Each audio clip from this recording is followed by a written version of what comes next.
बताएं सर, आज गांधीबड़ी में प्रशासन और ग्रामीणों के बीच बातचीत हुई, क्या इसमें निकल कर सामने आया? देखिए, जो गांधीबड़ी में 11 जुलाई को घटना हुई थी, उसके बाद एफएसएल रिपोर्ट आई और जो गांव के लोगों ने एफआईआर का मजबून दिया, उस आधार पर एफआईआर दर्ज हुई और उन्होंने 5 लोगों को नामजद लिखा था, 6 लोगों की गिरफ्तारी हो गई।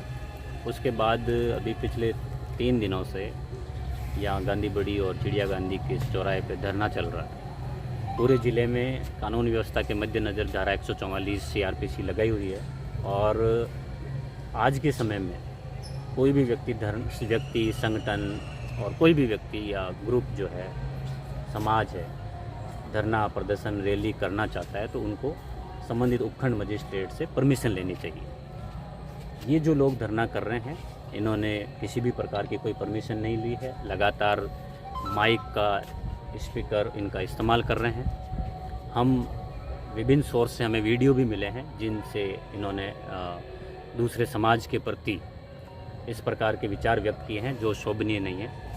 इसी मद्देनज़र आज मैं और एसपी साहब फिर से इस ग्राम पंचायत में आए। पहले गांव के मौजूद लोगों से बातचीत करी जिसमें लगभग 40 लोग आए। उन्होंने कहा कि हम समझाएंगे।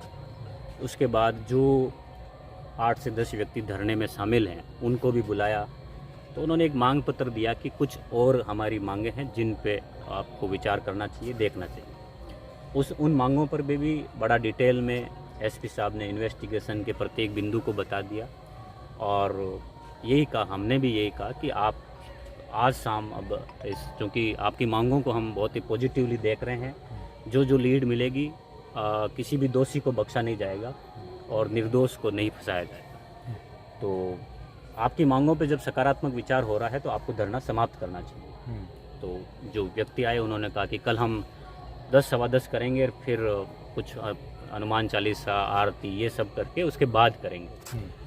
हम ये कतई नहीं चाहते कि कल तक ये और धरना चले, क्योंकि पिछले 3 दिनों से भी जो धरना चल रहा है बिल्कुल गलत तरीके से चल रहा है और अब जो मंच ये प्रोवाइड करवा रहे हैं उसके कारण माहौल भी ख़राब होने की संभावना लग रही है। और इस आधार पर अंत में भी ये लोग बिना सहमति के चले गए हैं और अभी जो स्थितियां हैं हम नियमानुसार कार्रवाई करें। क्या अब प्रशासन धरने पर बैठे लोगों को समझाइश के तरीके से मनाएगा या आप फोर्सफुली तरीके से धरना समाप्त करने की तरफ अग्रसर रहेंगे?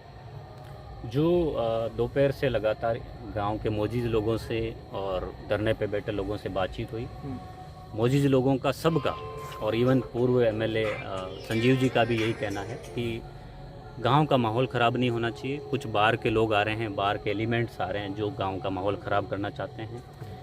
हम कतई बाहर के लोगों को ये प्लेटफॉर्म नहीं देंगे कि गांव की शांति व्यवस्था बिगड़े।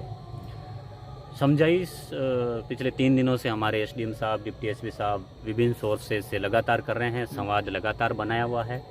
लेकिन किसी भी मांग को लेकर के अड़ जाना और समय नहीं देना और पर्टिकुलर मांग पे कि ये किया जाए, ये बहुत ही गलत तरीका है। उस आधार पे कभी भी कोई सहमति नहीं बनती है।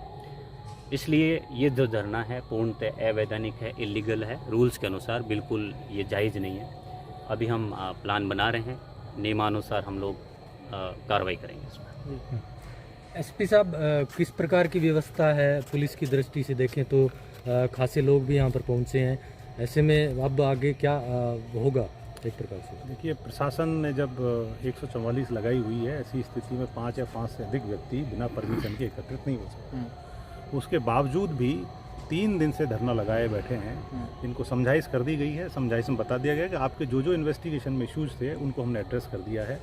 आपने एक और मांग पत्र सौंपा है, उस पर भी हम सहानुभूतिपूर्ण विचार करेंगे। उसमें जो बिंदु हैं उन पर भी हम अनुसंधान को आगे बढ़ाएंगे। इसके बावजूद धरना लगाने का कोई औचित्य नहीं बचता है और धरने को जिस तरीके से एक मंच के तौर पर समाज विशेष के लोगों के खिलाफ वर्ग लाने का और उनको प्रवोक करने का जो कार्यक्रम धरने के हिसाब से दिया जा रहा है वो कतई कानून की दृष्टि से जायज़ नहीं है और इस तरह का जो न्यूसेंस हो रहा है उसको कतई प्रशासन बर्दाश्त नहीं करेगा। हम नियमानुसार कार्रवाई करेंगे। सर, कितनी गिरफ्तारियां हो चुकी है अब तक? अभी तक 6 गिरफ्तारियां हो चुकी हैं। और मुख्य आरोपी जिसका मुस्सा का नाम आ रहा है उसका क्या चल रहा है सर? नहीं, उसका अनुसंधान में अभी तक टिल पॉइंट तक उसका कोई इन्वॉल्वमेंट नहीं पाया गया। अगर उसका कोई आगे इन्वॉल्वमेंट पाया जाता है इन्वेस्टिगेशन में तो कार्रवाई सख्त कार्रवाई होगी। बिल्कुल। सर क्या इस जांच के दायरे में आगे विस्तृत जांच होगी? क्या कुछ और लोग, जिस प्रकार से ये धरनारत लोग कह रहे हैं कि कुछ और लोग भी इसमें शामिल है, कहाँ तक आपकी जांच बढ़ी है? क्या विस्तृत जांच के दायरे में कुछ और लोग संभावित है इसमें?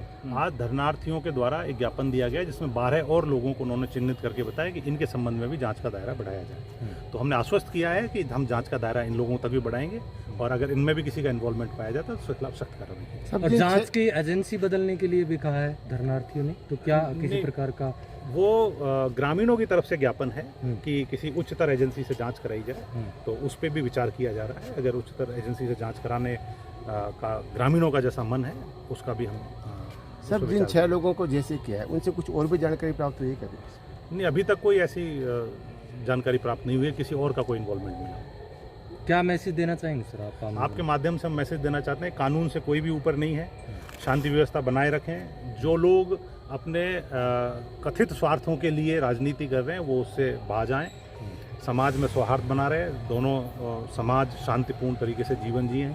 आपके माध्यम से अपील करना चाहेंगे, आमजन को आश्वस्त करना चाहेंगे कि पुलिस प्रशासन मुस्तैदी से लगा हुआ है, किसी को कोई डरने की या भयक्रांत होने की आवश्यकता नहीं है और जल्द ही इस सब घटनाक्रम का पटाक्षेप किया जाए। कलेक्टर साहब, एक सवाल आपके लिए ज़रूरी है। 11 तारीख की घटना के बाद सबसे पहले जिला प्रशासन ने एक मैसेज सर्कुलेट किया सूचना एवं जनसंपर्क विभाग के जरिए। वो मैसेज मीडिया कर्मियों ने भी सर्कुलेट किया। इसमें था कि ये गाय का मांस नहीं है, ये भैंस का पाडा अथवा बकरा हो सकता है। इससे मीडिया कर्मियों पर भी सवाल उठे और जिला प्रशासन पर भी सवाल उठे।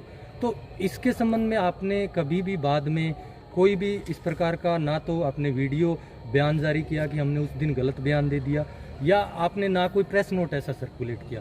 क्या आपको नहीं लगता जिला प्रशासन ने उस दिन जल्दबाजी में, चाहे शब्दों के हेरफेर में या प्रशासनिक व्यवस्था बनाए रखने के लिए ऐसा बयान जारी कर दिया, लेकिन उस बयान का पटापेक्ष कम से कम करना चाहिए था? देखिए, उस दिन की जो परिस्थितियाँ थी और उस जो भी मीट इकट्ठा किया गया था, जब्त किया गया था, वो वेटरनरी के अनुभवी डॉक्टर्स के द्वारा उसको चेक किया गया और उसके चेक करने के बाद ही हमने वो सारी चीज़ें की थी कि ये गाय का नहीं होकर के और किसी अन्य बकरे का या पाडे का हो सकता है। और उस कानून व्यवस्था की दृष्टि में प्रशासन जो कार्य करता है उसमें किसी अन्य व्यक्ति के सर्टिफिकेट की कोई आवश्यकता नहीं है और जो भी कार्य किया गया वो आम जन के हित में और कानून व्यवस्था को बनाए रखने के लिए किया। चलिए, अब क्या मैसेज देना चाहेंगे आप आमजन को और ग्रामीणों को, खासकर गांधीबढ़ी?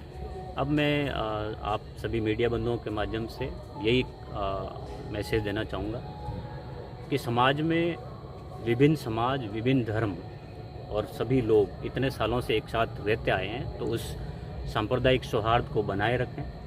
युवा जो अपनी ऊर्जा को गलत बातों में, गलत चीज़ों में, नशे में और इस प्रकार की घटिया हरकतों में अपना समय बर्बाद कर रही है, इस देश को आगे बढ़ाने के लिए ले जाएं। कोई भी व्यक्ति आपको बरगला करके और आपकी संख्या बल के आधार पर कुछ भी गलत मैसेज देना चाहता है, उसका आप सहारा नहीं बने और किसी भी प्रकार की मैसेज को या जो सोशल मीडिया पे चलता है उसको बिना वेरीफाई किए आगे फॉरवर्ड नहीं करें और शांति बनाए रखने में हमारा सहयोग करें। धन्यवाद।